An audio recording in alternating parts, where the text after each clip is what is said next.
नमस्कार दोस्त मेहरा एक बार फिर से आप सभी लोगों का हार्दिक स्वागत करता हूं आपके अपने YouTube channel BRD English plus पे दोस्तों। तो BRD इंग्लिश प्लस पे हम एयरफोर्स प्रैक्टिस सेट्स कर रहे थे और आपने देखा अभी राजस्थान में एयरफोर्स जो रैली है उसके कट ऑफ आ गई है, मतलब प्रोविजनल एडमिट कार्ड के लिए जो कट ऑफ आ गई है और वो कट ऑफ काफ़ी ज़्यादा रही है, दैट इज़ 90%। ठीक है, फिक्स 90% रही है, तो ये बहुत ज़्यादा है दोस्तों। लेकिन जिस किसी भाई का इसमें सिलेक्शन नहीं हुआ है, नाम शॉर्ट लिस्ट नहीं हुआ है, तो प्लीज़ बिल्कुल भी डिसअपॉइंट नहीं हो। आपके पास में नवंबर के फर्स्ट वीक में वैसे तो दीपावली है, तो दीपावली के जस्ट बाद में, मतलब 7 से लेकर 10 नवंबर के बीच में आपके एयरफोर्स के एग्ज़ाम स्टार्ट होने की बहुत ज़्यादा स्ट्रॉन्ग पॉसिबिलिटी।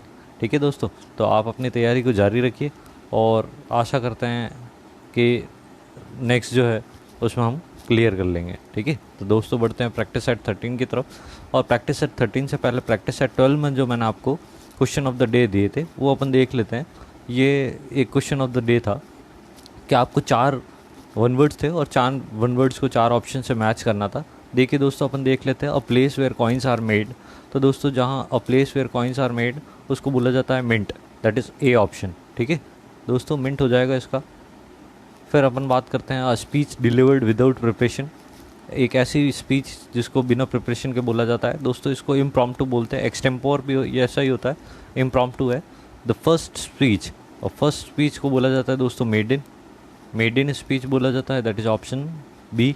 और one who is indifferent to pain pleasure, दोस्तों इनडिफरेंट एक एडजेक्टिव है जिसके साथ में टू आता है और ये बहुत इंपॉर्टेंट है। One who is indifferent to pain pleasure, that is stoic. तो दोस्तों आई होप आपको समझ में आ गया होगा कि इनके क्या आंसर्स है। और इसके साथ में ही मैंने एक और क्वेश्चन दिया था। समटाइम्स आपके इस टाइप के भी क्वेश्चंस आ जाते हैं, तो फटाफट से इनको भी देख लीजिए कि क्या कहना चाह रहे हैं। तो दोस्तों जैसे ही हम लोग इनको देखते हैं कि match the following one words to the option, इन वर्ड्स को ऑप्शन से मैच करना है। ये बेसिकली यहाँ नेम ऑफ एनिमल्स दे रखे हैं। ठीक है, यहाँ एनिमल्स के नेम है और यहाँ अगर आप देखोगे तो उनके बोलने का तरीका है, उनकी वॉइस है, उनकी आवाज़ है। तो लॉयन दोस्तों आपको पता है लॉयन क्या करता है, लॉयन करता है रूर। ठीक है, दहाड़ता है। फ्रॉग, फ्रॉग क्या करता है, क्रॉक करता है, जैसे टर्टर बोलते हैं। एलिफेंट जो है दैट इज़ ट्रम्पेट। दोस्तों ट्रम्पेट एक म्यूज़िकल इंस्ट्रूमेंट भी है। ठीक है, उसके साथ में एलिफेंट के बोलने को भी ट्रम्पेट बोलते हैं और ये बहुत तेज़ बोलता है, 6 मील से भी ज़्यादा दूरी की आवाज़ से आप उसको सुन सकते हैं। डॉग क्या करता है, दैट इज़ बार्क। ठीक है, हॉर्स क्या करता है, दैट इज़ नाई। एंड काऊ जो है वो मोव करती है। राइट, आई होप दोस्तों आपको इसका आंसर समझ में आ गया होगा। आप इसको आसानी से देख लें, इसका स्क्रीनशॉट ले लें। बढ़ते हैं नेक्स्ट। और ये सब दोस्तों नाउन है, ठीक है, इसलिए आपके लिए बहुत इंपॉर्टेंट है। आप बोलोगे ये हमारे कोर्स में है या नहीं है, दोस्तों आपके कोर्स में नाउन है तो ये सभी चीज़ चाहे एक एनिमल के बारे में बात करें तो आपको ये सभी पढ़ना होता है। दोस्तों मैं आपको थोड़ा सा बता देता हूँ आपका टाइम लेके कि अगर अपन एनिमल्स की बात करें तो इनके ग्रुप को क्या बोलते हैं, तो ये सब कलेक्टिव नाउन है। इनके ग्रुप जो है, इनके यंग वन को क्या बोलते हैं, मेल है, फीमेल है। इनके घरों को क्या बोलते हैं जिनमें ये रहते हैं। ठीक है, ये सब इम्पॉर्टेंट है। तो आई होप आपको सब मेरी बात समझ में आ गई होगी। तो अब से अपना स्टार्ट हो रहा है प्रैक्टिस 13 और उसका पहला क्वेश्चन है हमारे पास में, choose the correct option when the headmaster entered the class. दोस्तों आपको पता होगा कि एंटर्ड के साथ में नो प्रीपोजिशन आता है, लेकिन आप प्रीपोजिशन का क्वेश्चन आता है तब आप एन इंटू का यूज़ कर देते हो, जो कि गलत है। When the headmaster entered the class a student fill in the blanks on the board. तो देखो दोस्तों, जब भी वैन आता है तो वैन वाले क्लॉज में जो होता है पास सिंपल होता है।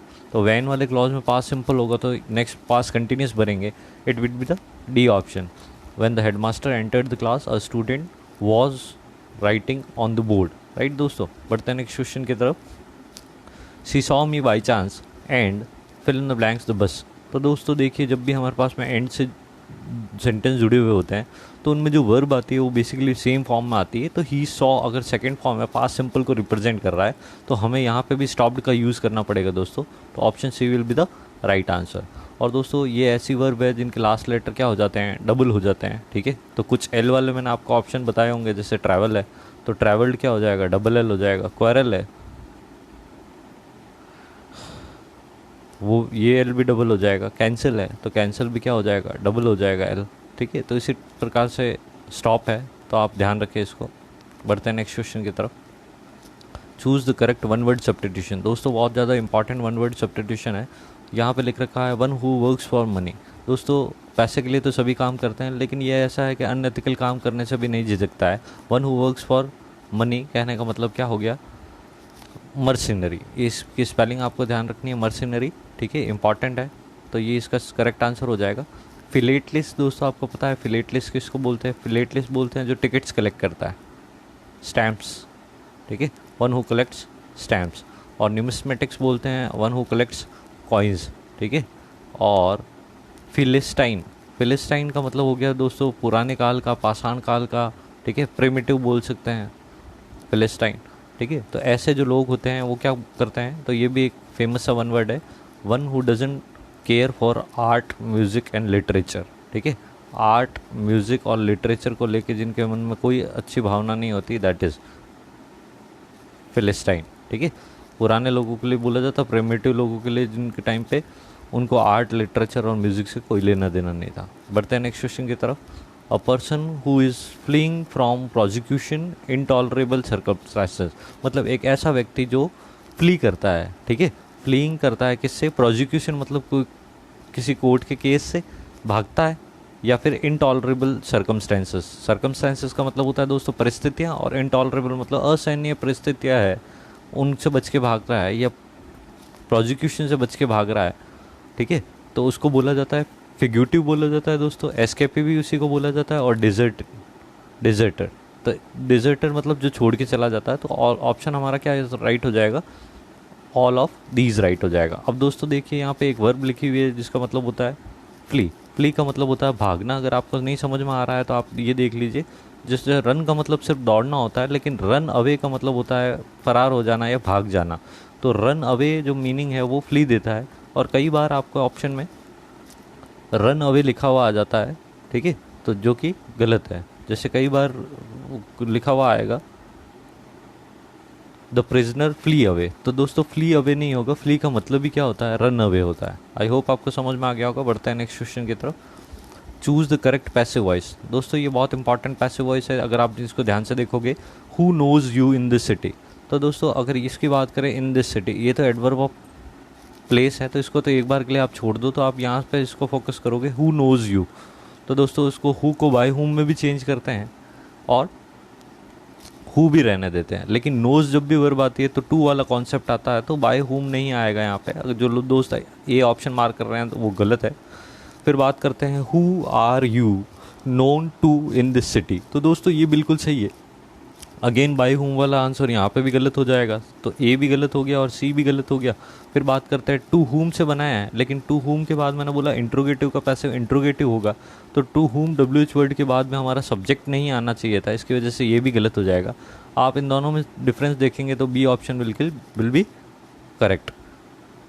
चलते हैं दोस्तों next, find the error in the following sentences. दोस्तों एरर वाला पार्ट आ गया, और आज मैंने आपको स्टार्टिंग में भी नहीं बोला, लेकिन आपको प्लीज़ वीडियो को देखते ही लाइक करना है, शेयर करना है ज़्यादा से ज़्यादा दोस्तों में, और चैनल को पे नए हैं तो चैनल को सब्सक्राइब कर लेना है, और साथ ही बेल आइकन को भी प्रेस करना है ताकि लेटेस्ट वीडियोज़ की जानकारी आप तक पहुँच सके। तो one should not depends entirely on others. तो दोस्तों आई होप आपने इसका आंसर मार्क कर दिया होगा। वन शुड नॉट, दोस्तों यहाँ पे हमने यूज़ किया है दैट इज़ मॉडल, और आपको पता है मॉडल के साथ वर्ब की फर्स्ट फॉर्म आती है, SES नहीं आएगा, SES प्रेजेंट सिंपल में आता है, तो it should B one should not depend entirely on others. I hope दोस्तों आपको समझ में आ गया होगा। बढ़ते हैं नेक्स्ट क्वेश्चन की तरफ। When he was tired he took rest under the shade of the tree. तो दोस्तों अगर आप यहाँ ध्यान से देखोगे तो आपको एरर मिल जाएगा। व्हेन ही वॉज टायर्ड, जब वह थका हुआ था, ही टुक रेस्ट, उसने रेस्ट ली। कहाँ ली? अंडर अ ट्री सही होता दोस्तों, अंडर अ ट्री या अंडर द ट्री सही होता, लेकिन ये बोल रहा है पेड़ की छाँव में, तो it should be in the shade of a tree. दोस्तों आई होप आपको समझ में आ गया होगा कि छाँव में नहीं, छाँव के नीचे नहीं होता है, पेड़ के तो नीचे होता है और छाँव में होता है, तो we will use in preposition. बढ़ते हैं नेक्स्ट क्वेश्चन की तरफ। Not only we saw the education minister but also the chief minister. दोस्तों ये सेंटेंस पढ़ के आपको बिल्कुल से ऐसा ही लगेगा कि मैंने बिल्कुल सही सोचा है। अगर मैं आपको इसकी हिंदी बनाने के लिए कहूँगा तो आप सब लोग यही बताएंगे कि हमने न केवल एजुकेशन मिनिस्टर को देखा बल्कि चीफ मिनिस्टर को भी देखा। तो दोस्तों किस किस को देखा? दो काम हो रहे हैं, तो सब्जेक्ट तो एक ही है हमारा वी, सॉरी मार्क नहीं हो रहा, मैं एक बार करके दिखा देता हूँ आपको कि जो हमारा सब्जेक्ट है वो तो अल्टीमेटली एक ही है, वी। ठीक है, तो नॉट ओनली यहाँ नहीं आना चाहिए, तो वर्ब भी एक ही है। ठीक है, तो दो क्या है, ऑब्जेक्ट दो है, तो ऑब्जेक्ट दो है तो नॉट ओनली ये जो है इसकी पोजीशन कहाँ होनी चाहिए थी, यहाँ होनी चाहिए थी, वी सॉ के बाद में। तो सही से जो सेंटेंस हो जाएगा वो ऐसा हो जाएगा, we saw not only education minister but also the chief minister. I hope दोस्तों आपको समझ में आया होगा that error lies in part A part में एरर है। और क्या एरर है, एरर ये है कि जो नॉट ओनली है उसका यूज़ जो सही तरीके से होना चाहिए था वो सॉ के बाद में होना चाहिए। दोस्तों अगर आप देखोगे कि अगर पहले नॉट ओनली आता है तो नॉट ओनली से सब्जेक्ट जुड़ सकते हैं, वर्ब जुड़ सकती है, ऑब्जेक्ट जुड़ सकता है। इस पर्टिकुलर सेंटेंस में ऑब्जेक्ट जुड़ने का काम हुआ है, तो नॉट ओनली उस जगह पे आएगा जहाँ पहला ऑब्जेक्ट आ रहा है। ठीक है दोस्तों, उसके बाद में नॉट ओनली के बाद में पहला ऑब्जेक्ट आ जाएगा, उसके बाद में हमको यूज़ करना है बट ऑल्सो, और बट ऑल्सो के बाद में हमारे पास में जो आएगा दैट इज़ ऑब्जेक्ट टू। तो दोस्तों कुछ सेंटेंसेस में स्टार्टिंग में होता है वहाँ नॉट ओनली के बाद में पहला सब्जेक्ट आता है, उसके बाद बट ऑल्सो आता है और दूसरा सब्जेक्ट आता है। बढ़ते हैं नेक्स्ट क्वेश्चन की तरफ। ये इंपॉर्टेंट है दोस्तों बहुत, 8th जो क्वेश्चन है उसके पैटर्न को समझिएगा तो आपको पता चलेगा कि क्या करना होता है। नेक्स्ट दोस्तों अपन देखते हैं, Meera told the teacher that she could not come for the rehearsal tomorrow. दोस्तों मीरा ने अपने टीचर से कहा that she could not come for the rehearsal tomorrow. तो दोस्तों अगर आप सेंटेंस को ध्यान से देखेंगे तो आप पाएंगे कि ये जो सेंटेंस है that belongs to indirect speech. Meera told हो गया है, टोल्ड हो गया है, दैट का भी यूज़ किया गया है। ठीक है, उसने आई बोला होगा तो शी हो गया, और can not becomes could not. ठीक है, तो आप सभी देख रहे हैं इनडायरेक्ट स्पीच के रूल लग रहे हैं, लेकिन जब आप यहाँ पे आते हैं तो टुमारो जो है वो चेंज नहीं किया गया है। तो टुमारो की जगह यहाँ जो होना चाहिए वो होना चाहिए द नेक्स्ट डे। ठीक है दोस्तों, the next day. I hope आपको समझ में आ गया होगा। The error lies in part C. और दोस्तों अगर मैं बात करूँ आपको एक और एडिशनल इन्फॉर्मेशन देने की, तो दोस्तों इस वर्ड को याद रखना, रिहर्सल। रिहर्सल का मतलब रियाज होता है या प्रैक्टिस होता है। इसकी स्पेलिंग बहुत बार एसएससी एग्जाम्स में पूछी गई है, एयरफोर्स एग्जाम में डेफिनेटली आ सकता है ये। ठीक है, तो बढ़ते हैं नेक्स्ट क्वेश्चन की तरफ। I am told that Anjali has been suffering from fever since 10 days। तो दोस्तों देखोगे अगर आप यहाँ पे, तो अंजलि हैज़ बीन, मुझसे बोला गया, क्या बोला गया, Anjali has been suffering from fever since 10 days। तो देखिए दोस्तों अगर 10 days की बात करें तो 10 days क्या हमारे पास में 10 days ड्यूरेशन है। ठीक है, एक समय की अवधि है या ड्यूरेशन है, और ड्यूरेशन के लिए हम लोग सिंस का यूज़ नहीं करते हैं। फॉर ड्यूरेशन और पीरियड ऑफ टाइम हम लोग यूज़ करते हैं फॉर का। तो it should be Anjali has been suffering from fever for 10 days। I hope दोस्तों आपको समझ में आया होगा। सिंस का यूज़ पॉइंट ऑफ टाइम के लिए किया जाता है। 10 days is not point of time, it is period of time. हाँ, तो दोस्तों ये आपका सब्जेक्ट वर्ब एग्रीमेंट का बहुत इंपॉर्टेंट क्वेश्चन है। ठीक है, अब क्वेश्चन क्या है, ये अंडरलाइन जो पार्ट है ना इसको आपको इम्प्रूव करना है, अगर इम्प्रूव कर सकते हो आप तो। ठीक है, ये जो अंडरलाइन पार्ट है, लेटर आफ्टर लेटर्स, सी टोर लेटर आफ्टर लेटर्स। दोस्तों टोर टीयर की फॉर्म है। टीयर एक तो आंसू होता है और एक टीयर वर्ब होती है, टीयर, टोर और टॉर्न, जिसका मतलब होता है फाड़ना। तो दोस्तों या चीरना। तो दोस्तों देखो यहाँ क्या सही हो जाएगा, it should be letter after letter. तो लेटर आफ्टर लेटर हमारे पास में जो देखने को मिल रहा है that is in D option. दोस्तों ये रूल क्या कहता है, ये रूल ऐसा कहता है कि कोई भी नाउन हो, ठीक है, जैसे city after city, city after city. तो दोस्तों आपको ये देखना होता है कि जो एक नाउन के बाद में कोई प्रीपोजिशन आता है, एक नाउन के बाद में कोई प्रीपोजिशन आता है और उसके बाद में सेम वही नाउन आता है, page after page, letter after letter, hand to hand, door to door. ठीक है, तो ऐसा सभी में ये नाउन भी सिंगुलर होगा और दूसरा नाना वाला नाउन भी सिंगुलर होगा।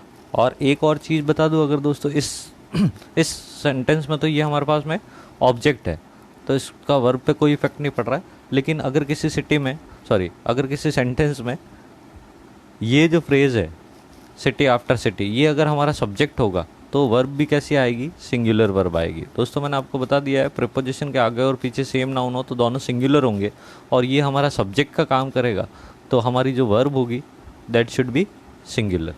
आई होप दोस्तों आपको समझ में आ गया होगा। बढ़ते हैं नेक्स्ट क्वेश्चन की तरफ। She prevented the police fill in the blanks entering her room. दोस्तों अभी बताया था मैंने, आज 2 बार बता चुका हूँ, एंटरिंग, एंटर्ड के साथ में इन इनटू का यूज़ नहीं करेंगे।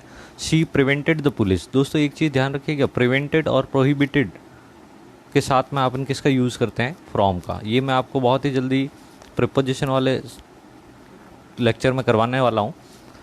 प्रिवेंटेड के साथ में क्या आता है, फ्रॉम आता है। और ये भी याद रखिएगा, prevented from something doing, ING form ही आएगी इसकी, राइट। जैसे the old man prevented me from smoking, right. I hope आपको समझ में आ गया होगा। बढ़ते हैं नेक्स्ट क्वेश्चन की तरफ।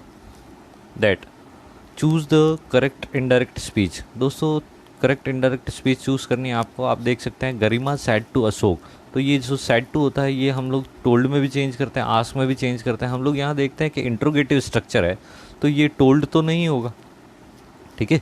तो हम यहाँ पे आस्क दे रखा है, यहाँ पे आस्क दे रखा है, आस्क दे रखा है, और तीनों ही जगह इफ़ का यूज़ किया है।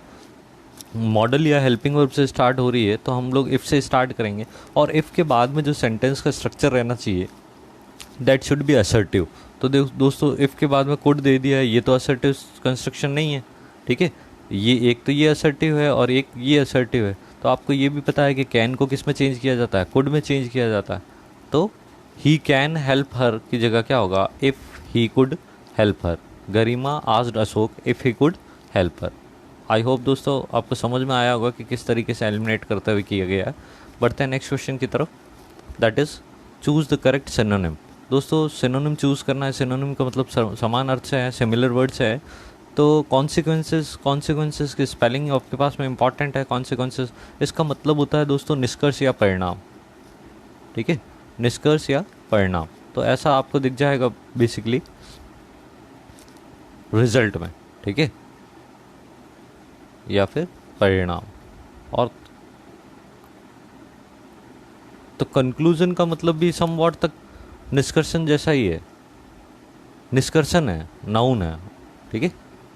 अपन देखेंगे इट विल बी रिजल्ट। बढ़ते हैं नेक्स्ट क्वेश्चन की तरफ। That is again synonym assurance. दोस्तों अश्योरेंस का क्या मतलब होता है, अश्योरेंस का मतलब होता है जो नेता हमें इलेक्शन के टाइम पे देते हैं, आश्वासन, ठीक है, किसी चीज़ की गारंटी देते हैं। तो एश्योरेंस का मतलब आश्वासन हो गया और इट शुड बी गारंटी। लेकिन दोस्तों यहाँ पे एक टाइपिंग एरर है गारंटी की स्पेलिंग में। ये क्यों मिल गया, क्योंकि गारंटी की स्पेलिंग बहुत बार पूछी जाती है, तो ये कहीं मिस स्पेल्ड थी, वहीं से लिखी गई है। तो it should B GUARANTEE, right दोस्तों। ये स्पेलिंग बहुत इंपॉर्टेंट है एयरफोर्स के लिए, ठीक है। बढ़ते हैं नेक्स्ट क्वेश्चन की तरफ।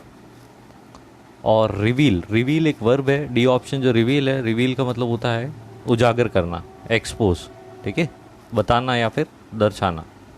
बढ़ते हैं नेक्स्ट क्वेश्चन की तरफ। Choose the correct antonym. दोस्तों अब आपको वर्ड सोचना है उसका ओपोजिट मीनिंग देने वाला, ठीक है। तो LOUD लाउड का मतलब तेज होता है एक तो, और एक LOUD लाउड वर्ब भी है। अगर आपने ये वर्ड सुना है अपलाउड, आपने ज़रूर सुना होगा दोस्तों अपलाउड। तो अपलाउड का मतलब क्या हो गया, प्रशंसा करना हो गया। तो ये वहीं से बना है लाउड, LOUD लाउड वर्ब है जिसका मतलब होता है प्रशंसा करना। तो प्रेज भी वही होता है, प्रेज का मतलब भी प्रशंसा करना होता है। एप्रिसिएट का मतलब भी क्या होता है, प्रशंसा करना होता है, ठीक है। तो ये एंटोनिम पूछ रहा है, तो प्रशंसा करने का उल्टा क्या हो जाएगा, we will use tease. Tease का मतलब क्या हो गया दोस्तों, चिढ़ाना। प्रेज का ऑपोजिट है चिढ़ाना। बढ़ते हैं नेक्स्ट क्वेश्चन की तरफ। आइडेंटिकल। दोस्तों आइडेंटिकल का क्या मतलब होता है, आइडेंटिकल का मतलब होता है लाइक या समान, एक जैसे, समान, एक जैसे, ठीक है। तो डिस्टेंट का मतलब दूर हो गया, डिस्टिंक्ट का मतलब विशिष्ट हो गया, अलग तो हो गया, लेकिन डिस्टिंक्ट का मतलब क्या होता है, विशिष्ट होता है। तो ये भी नहीं होगा। अगर आइडेंटिकल का मतलब समान है, तो डिफरेंट का मतलब क्या हो गया, असमान या अलग है। तो right option will B D option, ठीक है दोस्तों। इन पे ऐसे ही राइट मार दिया, ये राइट नहीं होगा, आप कंफ्यूज नहीं है। D option will be the correct. Identical twins सुने होंगे आपने, बिल्कुल जुड़वा बच्चे जो होते हैं उनके लिए यूज़ लिया जाता है आइडेंटिकल ट्विंस। तो different will be the correct answer. बढ़ते हैं हमारे सेकंड लास्ट क्वेश्चन की तरफ। That is idiom a close shave. दोस्तों अ क्लोज शेव मतलब बाल बचने के लिए ये ईडियम यूज़ ली जाती है। अ क्लोज शेव का मतलब हो गया अ नैरो एस्केप। दोस्तों आज ही मैंने एक वर्ड की स्पेलिंग बताई है शायद से पहले क्वेश्चन में, एस्केपी। एस्केपी किसको बोलते हैं, फिग्यूटिव, वन हु फ्ली फ्रॉम नहीं होगा, one who runs from legal cases और इनटॉलरेबल सर्कमस्टांसेस। आई होप दोस्तों आपको समझ में आ गया होगा। इसका मतलब होता है बाल बाल बचना और नैरो एस्केप। बढ़ते हैं नेक्स्ट और लास्ट क्वेश्चन की तरफ, that is idiom, let the cat out of the bag. Let the cat out of the bag very famous idiom है दोस्तों, बहुत ईजी है और भाई काफ़ी बार एग्जाम में पूछी गई है। Let the cat out of the bag का मतलब हो गया कि आप किसी सीक्रेट को उजागर कर रहे हैं, ठीक है, या उजागर करने के लिए कह रहे हैं। Put the cat out of the bag, बिल्ली को बाहर निकालना बैग से, ऐसा तो नहीं होगा। टू हाइड समथिंग और टू हैव टेम कैट्स। दोस्तों टेम का मतलब होता है जिनको ट्रेंड किया गया, जिनको प्रैक्टिस दी गई है, उन पशुओं के लिए बोला जाता है टेम, ठीक है। जैसे सर्कस के जो शेर वगैरह होते हैं, डॉग्स जो घर में होते हैं, ठीक है। डॉग्स तो वैसे भी, डॉग्स एंड कैट्स तो डोमेस्टिक एनिमल है, लेकिन फिर भी अगर वाइल्ड अगर कोई एनिमल है, जैसे कोई बियर है, उसको कोई प्रैक्टिस दी गई है तो उसको टेम बियर कहा जाएगा। तो दोस्तों इसका सही आंसर हो जाएगा, that will be option D, to reveal secrets, ठीक है। दोस्तों आज ये वर्ड मैंने आपको बताया, रिवील का मतलब होता है टू एक्सपोज, ठीक है, टू एक्सप्रेस, बताना, दर्शाना, ठीक है। और तो दोस्तों आई होप, उम्मीद करता हूँ आपको वीडियो पसंद आई होगी, और तो ज़्यादा से ज़्यादा इसको शेयर करें, लाइक करें, और चैनल पे नए हैं तो प्लीज़ चैनल को सब्सक्राइब कर दें, ठीक है। दोस्तों वीडियो को ज़्यादा से ज़्यादा शेयर करना है आपको। और ये आज के लिए आपके पास आ गया है question of the day. The teacher was impressed with I and mark. बोल रहा है कि टीचर जो थी वो मुझसे और मार्क से इम्प्रेस थी। दोस्तों ये अगर आप देखोगे तो it is some sort of passive construction, ठीक है। देखो वॉज के साथ में इम्प्रेस्ड आया है तो नो डाउट ये एक सब्जेक्ट रहा होगा, और ये जो विद है ये किसके स्थान पे आया है, बाय के स्थान पे आया है। तो आपको ये भी याद रखना है, इम्प्रेस के साथ में बाय का यूज़ नहीं करेंगे, instead of by we will use with. I hope दोस्तों आपको समझ में आ गया होगा कि मैं क्या कहना चाह रहा हूँ। तो आज का आपका क्वेश्चन ऑफ द डे जो है वो ये है कि यहाँ पे ये जो ऑब्जेक्ट है इस स्थान पे आई एंड मार्क को कैसे अपन इम्प्रूव कर सकते हैं। क्या हम उसको ऑप्शन ए लिखेंगे मार्क एंड आई, या हम लोग उससे मी एंड मार्क लिखेंगे, या उसे मार्क एंड मी लिखेंगे, या जैसा भी लिखा है वो सही है। तो दोस्तों ये आपको बताना, और फटाफट से ज़्यादा कमेंट सेक्शन में इस क्वेश्चन का आंसर दे, ठीक है। तो मैं आप चेक कर पाऊँगा कि आपको प्रोनाउंस कहाँ तक आ रहे हैं। तो ये वीडियो यहीं तक था दोस्तों, मिलते हैं जल्दी नेक्स्ट वीडियो में, तब तक के लिए जय हिंद, वंदे मातरम, थैंक यू।